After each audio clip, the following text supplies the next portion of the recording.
That's really recorded. Cool. And now I guess, well, for the wasting more time, let's introduce our panelists. Vice President Donoghue, would you like to start?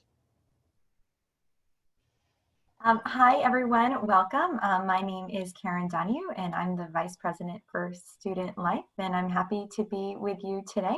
I can speak in some overall general observations that what has been going on within our campus community, which you guys are all living on a regular basis, as well as to provide you any necessary information regarding the larger university-wide COVID-19 task force. So thanks. Special Vice President Sue Birge. Yeah, hi everyone. I'm Susan Birge. I'm the Associate Vice President for Health and Wellness. And the areas that I work very closely with are the Student Health Center, which is so vital during this public health crisis. Also counseling and psychological services. Although this is a crisis of public health and mostly physical health, it certainly does impact our mental health and well-being. And I also work closely with the RecPlex, which is very important in terms of staying fit and healthy in that regard. So it's a pleasure to be here with you tonight. Thank you. Dean of Students, Will Johnson. Good afternoon, everyone. I hope everyone had a great weekend. Glad to be with you all today. As Dean of Students, certainly over the last couple of weeks, I've been spending a lot of my time along with Assistant Dean Berger, addressing some of the common student violations of our COVID-19 student directives and other university policies, to really try to make sure that we keep our campus community as safe and hospitable as possible. Certainly work quite a bit with all of the other panelists in terms of making sure that we are supporting our students in the best ways that we possibly can. And when I say our students, I mean all students. I know I began the address of dealing with students who may be violating our policies, but I always want to reiterate that our office is a place for all students to bring any questions, concerns that they have about their university experience. So great to be with you all today. Thank you. And finally, Todd Pelazza, Director of Public Safety. Yes, thanks, Vinny. Hello, everyone, and good afternoon. Thank you for inviting me to the FUSA webinar. Look forward to it. Like Vice President Donoghue, Dr. Birge, and Dr. Johnson said, we're all in this together trying to keep our community safe and continue to be an in-person and lively campus. We need your help, and we're here to answer some questions for you today.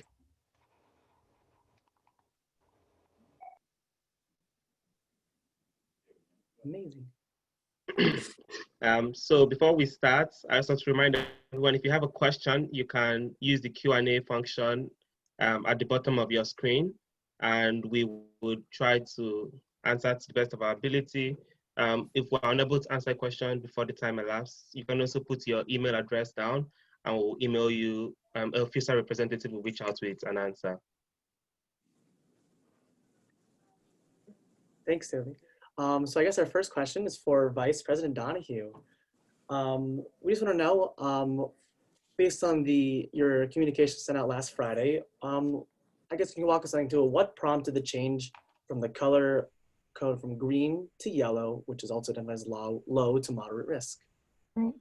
Great question. So the university, since opening, has experienced a number of cases of COVID-19. We would consider it a moderate amount of COVID-19 cases, all from a known source. With that said, that prompted us to go from green to yellow, which is cautionary. You might be asking yourself, what does it mean to be mostly from a known source? That means, for example, a student who lives in a particular residence hall tests positive for COVID-19. During that process, after they have tested positive, a contact tracer contacts them and asks for their known contacts. Often it is all of their roommates, and then anyone else they might have had an intimate relationship with, which means not intimate, but we're together with for at least 15 minutes for a prolonged period of time, that 15-minute mark, and they're closer than 6 feet. what we are finding with all of our positive cases is there is that connection, right? So it's student A, test positive, I give you my contacts, and we're finding those direct connections of other positive students within those direct contacts. That's a good thing. When, not that you want anyone to have COVID, but it is a good thing that there are known contacts and they're all connected within reason to a single source. So that is why we moved over to yellow, because we have numerous cases of COVID-19 and it is from a known source. When we did move to yellow, this cautionary stage, we wanted to put forward some mitigation strategies because we do want to the best of our ability, right, limit the amount of COVID-19 cases on our campus, community, and exposure. So some things that we put in place as a mitigation strategy, which we've been talking about this entire time, was what was written in the note on Friday. So the first thing we did is limit guests from non-residential facilities in the spaces for at least the next 7 days. Because when we were reviewing these close contacts that were also tested positive, they were associated with each other. Maybe someone invited them over to the residence hall and they were socializing. So we're really trying to limit that amount of exposure, especially within our residence hall communities. We went from a grab and go and sit option to just a grab and go, right? Again, limit the amount of exposures within our dining hall facility. And we've reduced the density in some of our high public areas, such as the recreational complex and the Walsh Athletic Center. Those places are not closed, but we're just reducing the amount of people that can go in those spaces at one time. Thank you, Vice President Donoghue. Our next question is for Vice President Birge. And will students in quarantine and isolation, are they also receiving services from the counseling and psychological services?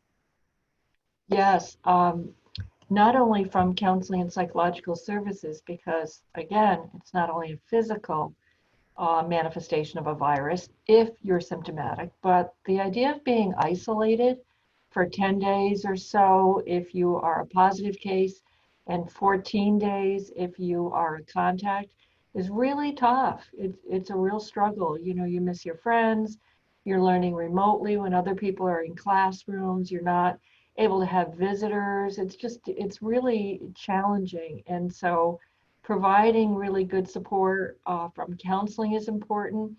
The Dean of Students office is checking in. We're really, the health center is checking in. So please know that there's a lot of support. There's not a lot one can do. We can't change the amount of time that an individual is in isolation or under surveillance, but we can try to help that person with some strategies for coping and resiliency and to make the best of their time when they're alone. Amazing, thank you. Our next question is for Dean Johnson. Given that we are now in the next step of our mitigation color system, is the Dean of Students office handling conduct cases any differently? And if so, and if yes, how so? Yeah, good question. I wouldn't think that our approach to conduct is going to change too much in the coming weeks. We've set our precedents from the moment we announced our COVID-19 student directives that any violation of those specific directives was going to result in students being placed on student conduct probation, and that has happened, and that will certainly continue to happen.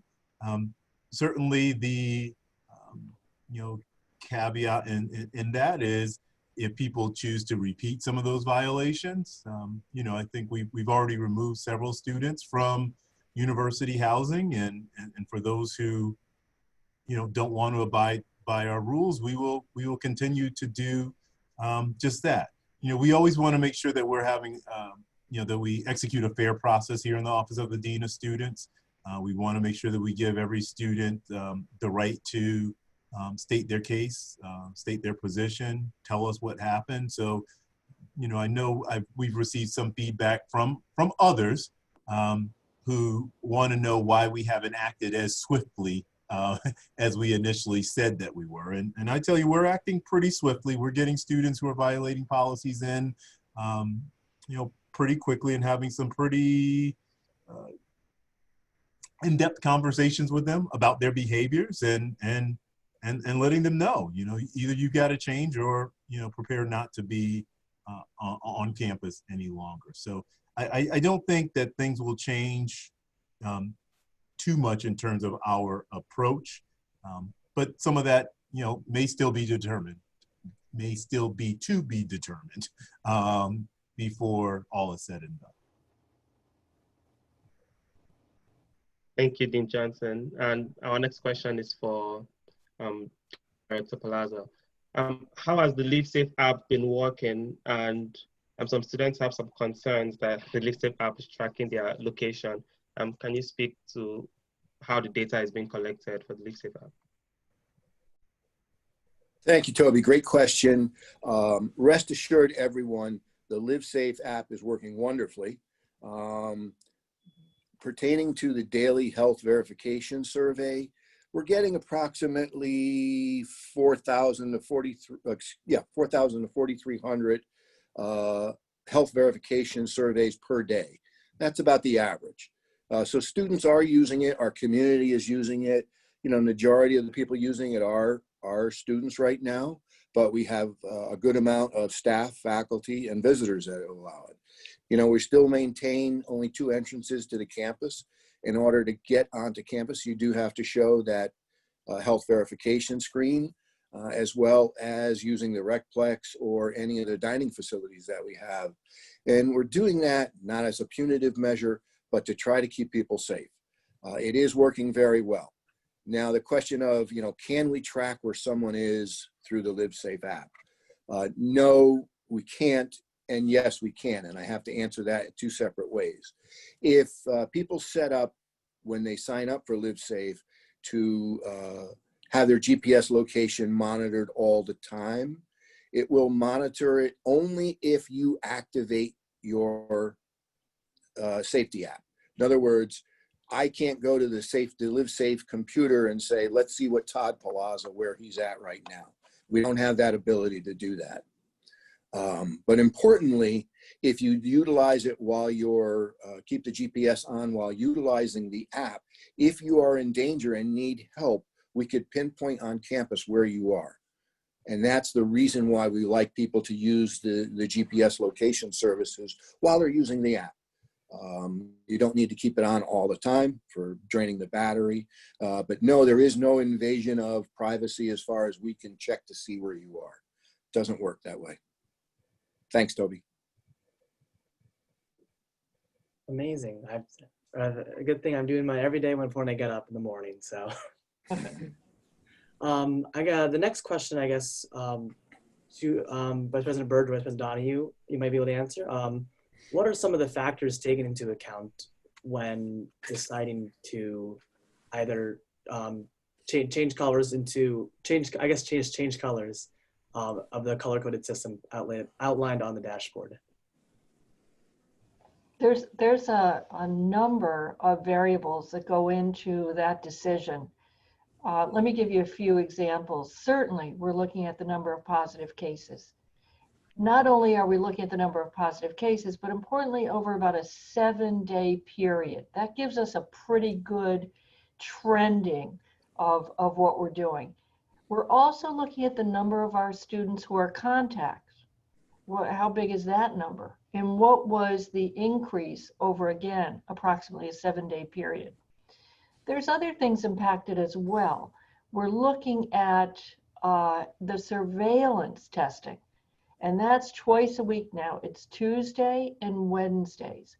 So this is a great opportunity. We're going to be testing about, I would say, around 1,200 students, faculty, staff, part-time, full-time, grad students a week. That's going to give us a real sense of how's our community doing. So we're not just getting those who are symptomatic, maybe in going to the health center, but in general, how's everybody doing? We have to look at how the capacity of the health center. Are they able to test the symptomatic students, the contacts of students? We have to look at our capacity for isolation rooms, beds, as well as how many students we can accommodate on campus and off campus who are contacts. We have to look at whether or not the educational process was impacted. Are a lot of students not able to go to class? Are faculty not able to teach? Are they ill? Are they positive? So many different factors are going into a decision. A group of us get together and really analyze and really look at, if we're going to change the level, the color-coded level, what can we do at this point to mitigate, reduce, contain, so that we can go back to the earlier color? So right now, we'd love to be able to go back to green. If we have to go to orange, meaning all those different variables factor in, our goal will be to get back to yellow. That's what we want to do in a pandemic. And we need our community, of course, to buy into dialing back the mitigation, dialing back the containment of the virus. So that's, again, very in depth. A lot of analysis goes into it. And we're looking at that every day now, to be honest with you. Every day we're analyzing all the data we have. And the follow-up to that question would be, how effective has contact tracing been so far, and what are plans in the future to also ensure that once a student is tested positive, the contact tracing is quick, is swift? Yeah, I tell you, I was down in the health center today, lending a hand on contact tracing. As soon as the health center gets a positive case, now some of those might come from a test inside the health center, but sometimes students want to go off campus and they want to get a test. They have that right. And then we get that information at the health center. You see, it has to be coordinated. So it's not like a student can go off campus and we're not going to know about it. Given the public health issue, Fairfield U will be informed. And we want to be, because we want to help with the contact tracing. So as soon as a positive case was identified, immediately the student nurses, the nursing staff rather, gets the initial contacts. Then they were giving, there were 3 of us down there today. We get the list of the contacts. We make all those calls. We make arrangements for where they will spend 14 days. It's really impressive. It's very thorough and very timely. When I was making these calls, maybe a half an hour ago, a student was positive, and everybody already knew it. I know why you're calling. I know what's up. I just heard. So, students communicate with one another, and there's no stigma to this. This virus is tough. It really, really transmits very easily. Whether or not they were roommates or suite mates, it's understandable. There's no stigma at all. Our work is to make sure they are healthy and follow public health directives. Thank you so much. Our next question we have is for Dean Johnson. I guess some students are concerned, are a little, might need some clarification, I'm sorry, on if the beach and the point area, is it closed for residential students? So our position on the off-campus, and particularly the beach area, hasn't changed. Many of the communications that I sent out to students at the start of the semester is simply, don't go to the beach unless you're invited. We are not dictating, so to speak, who students who live off campus invite to their residence. We do want students to remain mindful and vigilant that, this virus is beginning to spread a bit within our community. So, we all need to do what we need to do in order to keep it contained. So if that means limiting our contact with certain groups and certain populations, that's something that I think students should be keeping in mind. But by no means at this point in time are we telling students that they cannot go to the beach area, although I'd be remiss if I didn't say it was not advisable for students to try to remain within their stated communities or living communities as much as they possibly can. I think it was referenced the communication that Vice President Donoghue sent out on Friday, where we talked about students who do live in university housing on campus to only essentially assemble with those people who live within your housing community. So I think the same idea goes for the beach area, but again, there's no strict position in place to that end as of yet. And just to follow up again to that, can students at the beach request to be remote from the beach, or do they have to return home? Can you elaborate a little bit on that question, Toby? Yes. So can students living at the beach request for fully remote learning and still remain at the beach, Okay. or do they have to return home? Okay, I was thinking maybe you were conflating a couple of different ideas, but it was pretty straightforward. So our policy right now is that students who live at the beach need to be engaged in in-person classes. I would presume if that student says, hey, I'm leaving the beach area and going back home to wherever their permanent address may be, that they could then make a request for remote learning at that point in time. But for the time being, if they're living at the beach, they need to be in in-person classes.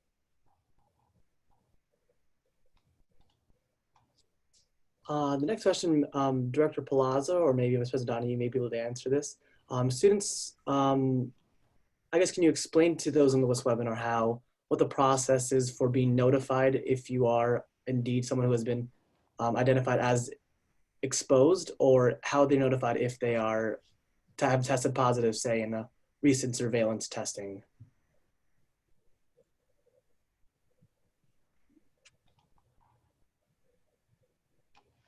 You're on mute. Who wants to take a stab at that one first? I would say, Sue, you probably should answer that question. Yeah. Will you repeat it, Vinny? Yes, I was wondering if you could, I guess, sort of walk through for the students on this webinar what the process is for being notified if they are indeed identified as having to quarantine or isolate, either if that's through the testing that they go through surveillance weekly, or if that's they've been exposed. Sure. So we're using a company called Broad Institute. They're out of MIT in Cambridge, Massachusetts. They are providing the test. They drop the test off, and then we have a courier pick it up on Tuesday late afternoon and then Wednesday late afternoon as well. If an individual tests positive, they do not get an email. They are called by either the Student Health Center, if they're a student, or Human Resources, if they are an employee. Everyone else will get an email if they are negative. What we found is that Tuesday's testing, the emails are going out Wednesday around 6 or 7 p.m. So that's pretty good. That's not too long of a wait. And then certainly those who test positive are notified as soon as possible. Now, if you're positive, that means that you have to go into isolation.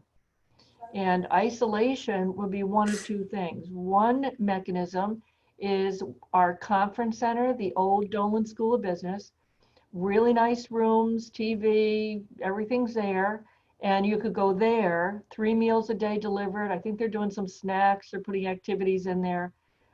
Listen, you're stuck there, it's not great, but it's clean, you've got your bedding, you've got your food, and you're expected to continue with your remote learning. You do have the option to go home, but there's a couple of caveats to that. If you go home, we sure don't want you using public transportation. So for students who need air travel, train, that's not okay. You can't put a positive individual on public transportation, certainly. If a parent or a friend wanted to pick them up and was in the car with a mask, and the positive student was in the back seat maybe with a mask, they took them right home. They had their own room. They could have access to a bathroom, and meals would be provided. That's acceptable. Some students would just feel that they do better at home. And that's absolutely fine. Again, under those circumstances, as well as very important that if there's someone at home who maybe is in a vulnerable population, maybe they're immunocompromised or with some serious issues, that's not okay to go home. You could be potentially transmitting virus. So in that case, we would encourage you to stay on campus. So that's how that plays out. Again, once the positive case, positive student, then the contact tracing begins, and anyone who they were with in the last, let's say, 2-3 days, and they were with them less than 6 feet apart for over 15 minutes is considered a contact. Certainly that would include roommates. It would include housemates. It would include suite mates and anybody else you were hanging out with in that kind of a close setting. It's, you know, some students, a positive student, might have 10 people that they had spent time with in the last couple of days. We've got to follow through with every one of those for the safety and well-being of everybody. Does that help? Is that what you were looking for? I believe so, yes. Can you just expand upon one thing maybe, if that can help clarify for students? Transmission in classrooms now, can you give us, I guess, maybe brief synopsis of if that's considered a close contact if someone in the class does test positive? No, in fact, that we're actually, if done the way we planned it, meaning everybody is minimally 6 feet apart, everybody has a mask on, and that includes the professor, the likelihood of transmission is so low. So the classrooms are really set up to be pretty darn safe. Now, if you're out in a tent and they're moving the chairs together, if you're in a classroom and you move the chairs together, that's problematic, because once you stop the social distancing, you're increasing the likelihood of transmission. Certainly having the mask on, staying more than 6 feet away, and lots of hand washing, personal hygiene with hands and all that stuff that goes along with maintaining cleanliness in your room and your bathroom. You know, that's a way to prevent transmission. You know, and Ginny, I'll add a piece to that too. Students have been very good with wearing masks. Everyone, for the most part, has been very compliant. The challenge we face right now is the social distancing on campus. We need to make some improvements in that area. And clarify, Todd, would it be the friendly faces of public safety that will help direct people to the isolation and quarantine areas, or are they going to provide their own transportation?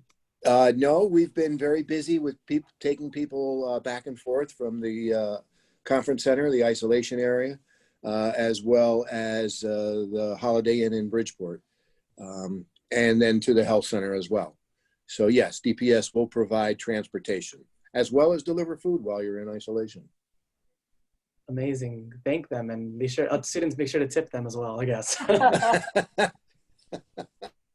A kind word will do, right, Todd?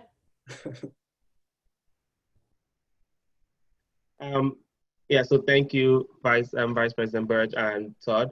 So our next question is, how are students selected for the random surveillance testing? What goes into the percentage of students selected from each campus community? And what's the total number of students tested each week? It's like a long question, sorry. Yeah, I'm pleased to help with that. It's a randomized sampling. It's done by institutional research so that it's fair, it's accurate, it's randomized. However, we have given more weight to certain populations. Students who live at the beach, we have a higher percentage of them. Students who are athletes, we have a higher percentage of them. And students, residential students, a higher percentage of them. Even though we're testing, faculty, staff, you know, the employees, commuters, part-timers, grad students, we know those members of our community, which are probably a little bit higher risk for transmission. So we try to be a little bit targeted in that regard. We're looking at, again, probably tomorrow we've got, I think it's 605 individuals reserved So tomorrow will be 605. I imagine that we'll have a little bit less than that on Wednesday. But again, if we can get up to 1,200, 1,300, 1,400, it would be so helpful, again, to contain. When you test, you have early detection. And then you can do the contact tracing, and then you can contain it. And that's what we're really trying to do here. This is state mandated to do this surveillance testing. However, the state mandated that you test 5 to 10%. Well, you can imagine we're well exceeding that. That's just our commitment to the well-being of everybody on campus.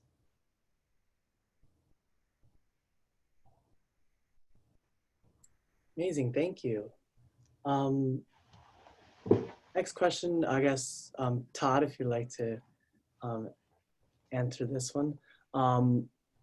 With students' spaces being limited on campus, some commuters are wondering if there's been any discussions about accommodations for how to, for accommodations how in the way that they're paying their parking pass, just because of the, I guess, the availability of time on campus now, especially now that COVID presents a lot of limits on capacity and available use on campus.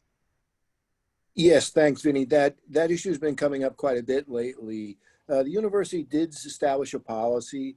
It's really a vehicle registration fee, not just a parking fee. You know, it doesn't really matter if you're here on campus 1 day a week or 7 days a week. It's the structure that we've set up. Now, if people are going to be remote all the time, obviously they're not going to have a need to come on campus, maybe once or twice during the semester, that type of thing. We can get them a temporary pass for the day. But other than that, yeah, we are requiring people to pay for the registration fee this year as well. Now, having said that, if God forbid we end up going to all remote learning at some point, there would be reimbursements.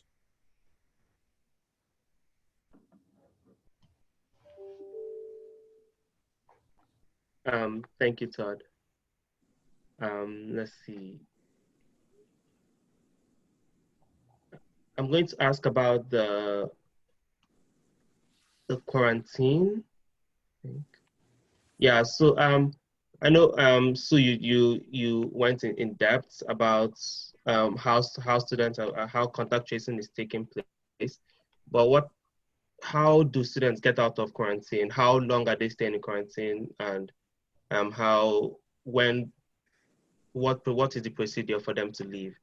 Yeah, here's the thing, Toby. You cannot test out or get out of quarantine. It's a 14-day requirement to keep a distance from other people, again, intended to stop the spread of the virus.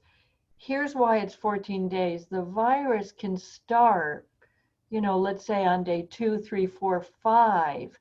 So we're really not sure when a person becomes a contact at what point the virus could be at. So in other words, they're expected that they might develop the virus. Now, many don't. Many don't, but some do. And some are even asymptomatic. They don't have any symptoms at all. But the deal is, in order to keep themselves from spreading the virus, they need to maintain 14 days. Again, at Fairfield U, we can provide housing at the Holiday Inn, but really, you know, the best thing, if you can, remember, you don't have public transportation and no one at home is immunocompromised or has a pre-existing condition, the best thing is to go home and be comfortable and have your own bed and good meals and get some rest. And again, continue learning remotely for the 14 days. In order to come back, you have to be cleared by the Student Health Center. And that's not a big deal, just wondering, checking in. Are you ready to come back? You've done the 14 days. Have you had any symptoms in the meantime? Fairly easy. And then we welcome you back.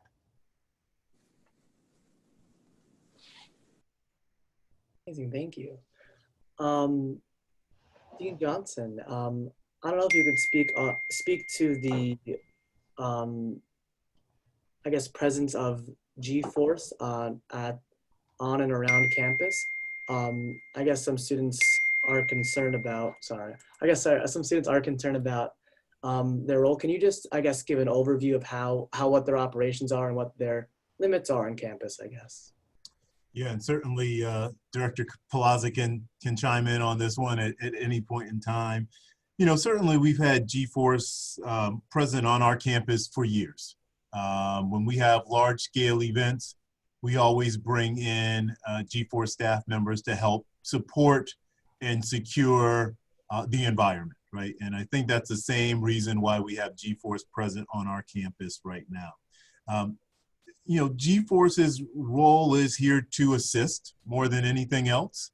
They are here to bring to the attention of public safety and other university employees when there is a issue or a concern with respects to whatever stated directives that we've given them. So we tell them, here's what we need you to enforce and how to go about doing that. And that is essentially what G-Force does. And just to be clear, I know there's been some back and forth about G-Force when they're on campus versus G-Force when they're down at the point at the beach. Those are two very different scenarios being orchestrated by two different companies. So, you know, we're telling and giving G-Force here on campus specific directives, what they need to enforce here. Those may not be exactly the same as the directives that G-Force may be receiving down in the beach area, particularly on the point.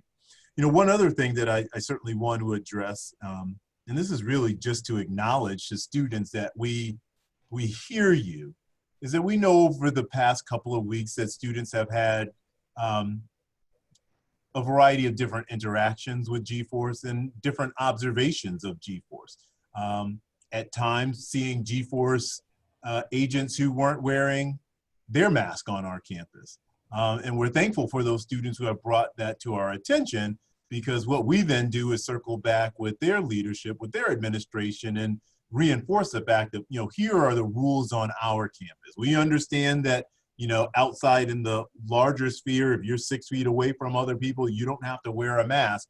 But here on our campus, the rules are different. And we expect G-Force to follow those same rules and be compliant with whatever directives that we put out there as well too.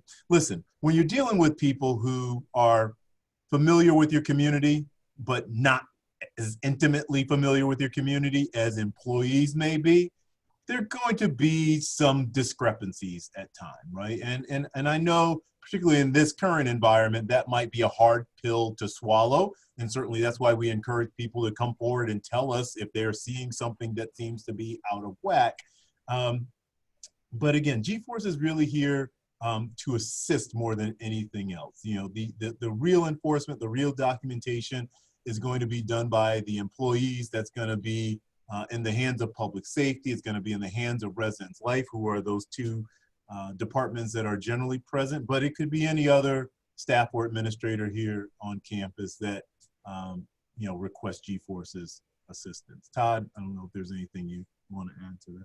Yeah, thank you, Will. I'd just like to echo Dean Johnson's comments. You know, I wish we had enough DPS staff to go around where we wouldn't need G-Force to be on campus at all. But these are different times, and we are utilizing them in different ways. If you notice that they're doing something that's not acceptable behavior, we want to know that right away, okay? So please let us know if you feel that a member of G-Force or anybody really at the university is acting inappropriately. Bring that to our attention and we'll certainly address it. Thank you. Thank you. Amazing. So our next question, now that the university has gone from green to yellow, are the bathrooms being cleaned more frequently? And what other services have been impacted by the change in color?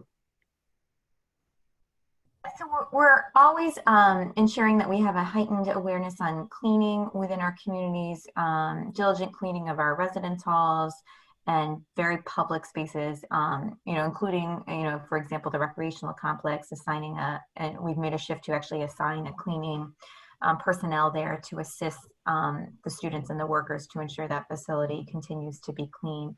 All the mitigation strategies were pointed out in the email, and we're really relying on students to follow them to really, again, stop the spread and the transmission of this virus.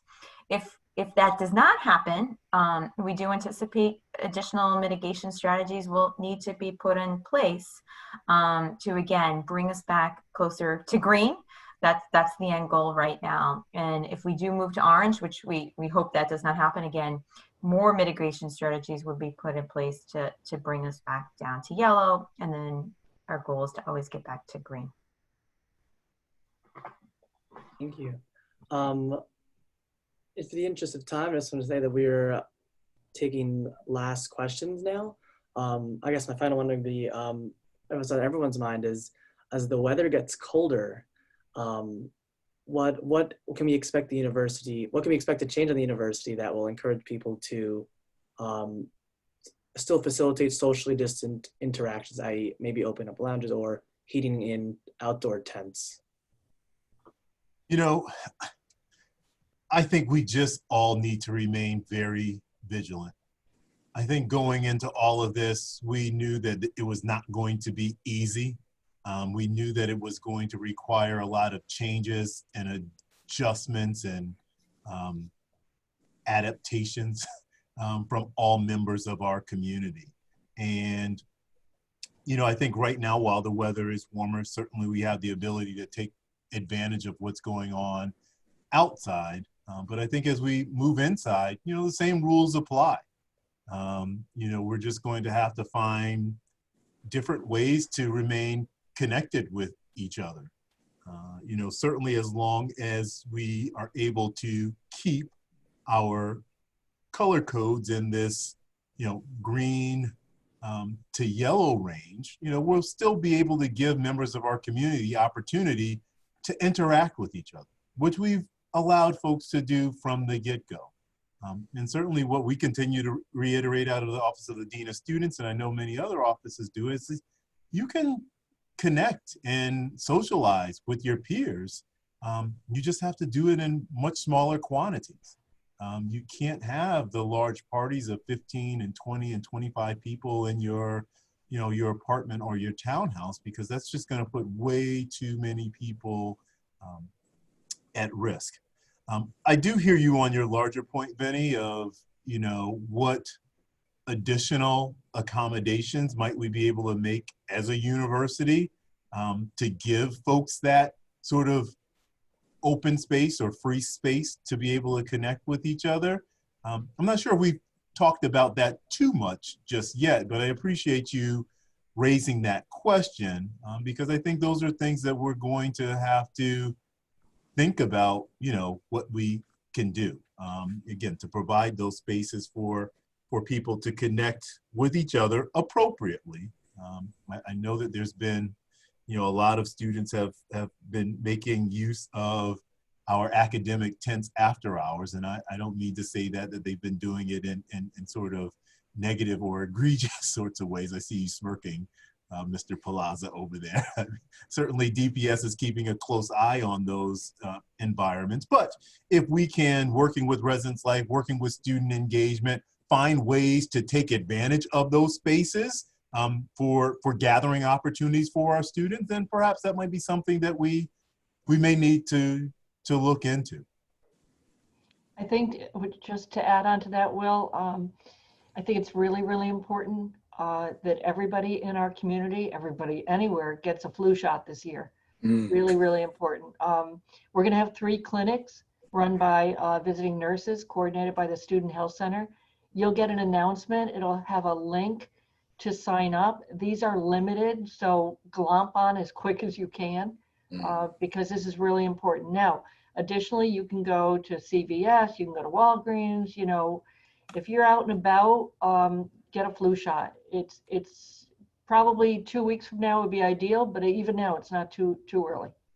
So that might help us stay a little safer over the winter as well. Thank you.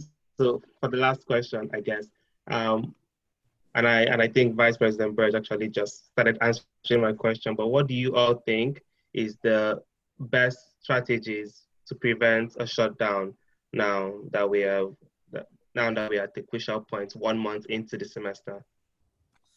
Best practices. I think we've kind of worn everybody out with the social distance and wearing a mask and hand hygiene and facilities hygiene. We can't emphasize it enough, but I think what Todd alluded to earlier is our recognition that it's really, really hard to do the 6-foot thing. We get it. It's so unnatural, and it's so easy to forget. I find myself so often, having to back up. It's annoying, but if you can be more mindful of it, I think we'll all be safer. This is a really crummy virus. The kinds of symptoms that we're hearing from the students who tested positive, they're more like vomiting, GI stuff. Most of the students are doing really well. Nobody's had to be admitted to a hospital. Young, healthy people do pretty well, but it can be really uncomfortable for a few days. And I think we have to think about, this is about feeling ill and being sick. And it just, we don't want that for anybody. Vinny, Toby, one of the things we've always found is that peer-to-peer education goes much further than somebody like an old guy like me trying to tell you to social distance and wear your mask. So we want to throw this back on FUSA. Mm-hmm. Anything that you can do and the officers and the members of FUSA can do to help us would be greatly appreciated. And, do it in a friendly, safe manner. But if we can get the buy-in of everybody, our campus is going to be safer and we're going to have less cases. Amazing. Y'all know that Tuesday and Fridays the Fairfield dashboard comes out. If you look on our Stags Come Home on the webpage, you will see probably midday, maybe noon, 1:30, you're going to see updates again every Tuesday and Friday. And that's that's information is straight and honest and transparent as we can be. And that's your own kind of barometer for how are we all doing. And so I encourage you to follow that, track it, keep an eye on it. Amazing, thank you. And I guess to Todd's point, I guess one thing I just like to share to all the fellow students on here, I guess, is to just be mindful of other students' privacy as well as each other's health. I think COVID is around us. It's expected, but the university came prepared. Everyone on this call worked so hard to do it. I guess just don't let the rumor mill get the better of you. There's so much going around that it's easy to draw conclusions, but when I say I really do trust everyone on this call. They really made the really good decisions to put your safety first. So I just like to end with that, really, as your words from me. But thank you for everyone who did come out today. We are so glad to take your questions. But if we were unable to answer, you can also check out our FUSA comment box found on the Life at Fairfield page, or our social media page as well, where you can leave a question. We will do our best to get back to you. But I'd love to thank our panelists again for being here tonight. We took the time to be here. An amazing group of people. As mentioned, the webinar is recorded, so it will be found on our Fairfield on our FUSA YouTube page. Yes, thank you. Thank you for having us all. Great. We welcome students' feedback. Please, if you have ideas or suggestions or strategies, please share them. We're all in this together. Thank you, everyone. Thank you. Bye-bye.